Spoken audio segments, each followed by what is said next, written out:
Hello, kia ora, g'day. I'm Philip Duncan from Weather Watch TV on YouTube with your Australia-only forecast right through till next week. Let's get into the forecast. We've got a 7-day rainfall map coming up at the end, but let's start off with the air pressure and temperatures. So we've got some big high pressure in the southeast, low pressure in the southwest.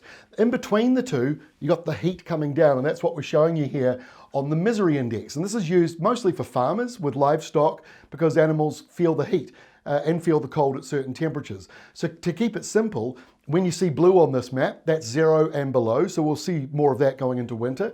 Red is 30 degrees and above. Now, for Australians, 30 degrees isn't overly hot, but the yellow area, just like sometimes the inside of a flame, the yellow part's the hottest. You see in this area here, these are the 40-degree temperatures once you see yellow. And so the reason this is interesting is not so much for the extreme heat in the places where you would normally expect it, but the darker shading around the edges, especially in Western Australia and the southwest, where temperatures are significantly down at the moment as a result of low pressure, clouds, some wet weather, and a southerly injection coming in there. So temperatures are down, but this hot part in the middle, that is spreading eastwards over the next few days. And so you're going to feel that temperature change as places get hotter before we see a cooler down coming in next week. So this is Friday's setup. You can still see this low pressure out around the southwest of Western Australia. So rain and thunderstorms, Perth over to Kalgoorlie, further northwards, further south to the coastline, you've got that good mixture. A cooler airflow in the southwest, but Esperance eastwards, you're in that very hot weather that's being pushed down, high pressure out to the east, helping to fuel some of that heat coming down around South Australia. So that's why Adelaide and Melbourne are seeing the temperatures go up, along with Canberra and Sydney as we head in towards the weekend.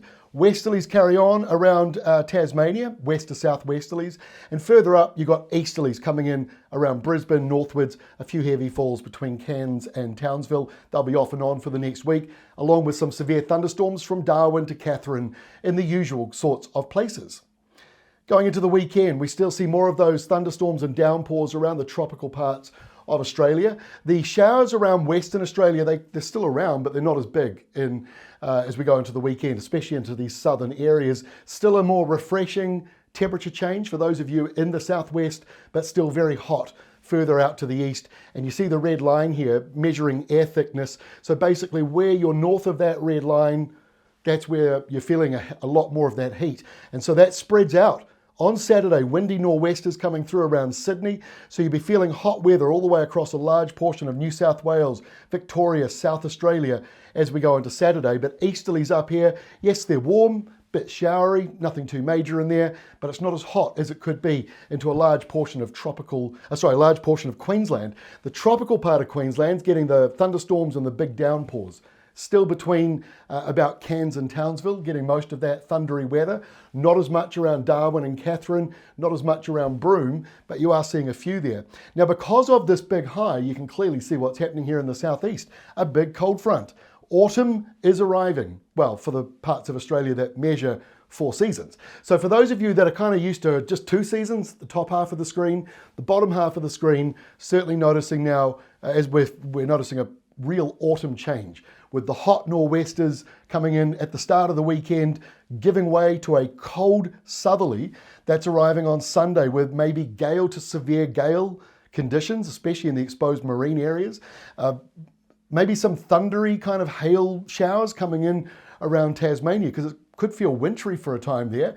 And then you've got the windy weather between the high and the lower pressure. So that drives in a big, strong, like I say, gale to severe gale southerly around Tasmania, coming into Victoria, a south to southeasterly around South Australia, and an easterly over there in Western Australia. And that's the reason why on Sunday and going into Monday, if you live in Perth and Bunbury and other areas southwards, the temperatures are going up after the cool down you've just had.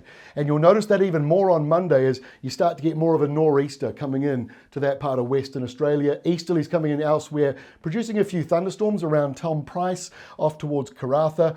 You could be seeing a few thundery showers there. But look at the top end, not much going on. That's why I'm not talking so much about Darwin this year. Last year there was plenty to talk about with thunderstorms. Most of the thunderstorms around the tropical part of Queensland, Mackay northwards.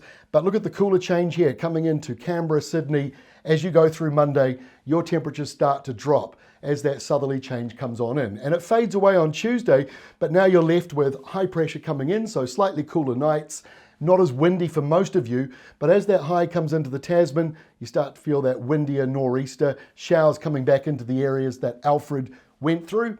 Don't worry, we're not looking at a huge amount in there. Could be a couple of isolated thunderstorms to keep an eye on though as we go into next week. Now the other thing to notice as we go into next week, as this area dries out, more so around Brisbane southwards, we are seeing some heavy rain Townsville northwards. So thundery tropical weather carries on where you would expect it to carry on. And as we jump over past the top end and into Western Australia, more thunderstorms developing in the areas that don't normally see them. Plenty of wet weather that we've seen since September last year through to now in some of the driest parts of Western Australia. We see that again in the middle part of next week and carrying right on to Thursday in this extra big picture. And I'm showing you this to sort of work out where all the rain is, and there's not a lot of rain. The tropical area further north up into Papua New Guinea and Indonesia, Southeast Asia, we are not seeing a huge amount of rain there. Maybe around Singapore we get a bit, but not as much as you might expect around Indonesia and Papua New Guinea at the moment. So that's why we're not really seeing all that tropical rain sitting over us. It is messy. Just the draw of the cards this year. But we are seeing more thunderstorms around Western Australia. We've got some more lows out in the Indian Ocean worth keeping an eye on. Could turn into a cyclone, although going away from Australia. And on the Pacific side, not overly wet, not overly stormy, a real lack of low pressure at the moment, which is what we've seen a lot of this year, other than the last couple of weeks, where obviously Alfred took all the headlines. Let's get into the rainfall quickly at the end here. 7-day departure from normal compared to previous years. So in other words, who's got the rain, who's dry, compared to what you would normally get at this time of the year. So the driest areas go from about Sydney inland in that northwest angle. Elsewhere, rainfall's hit and miss. We're seeing a lot more of white and blue on the map at the moment. So if you need rain, that's what you want to see.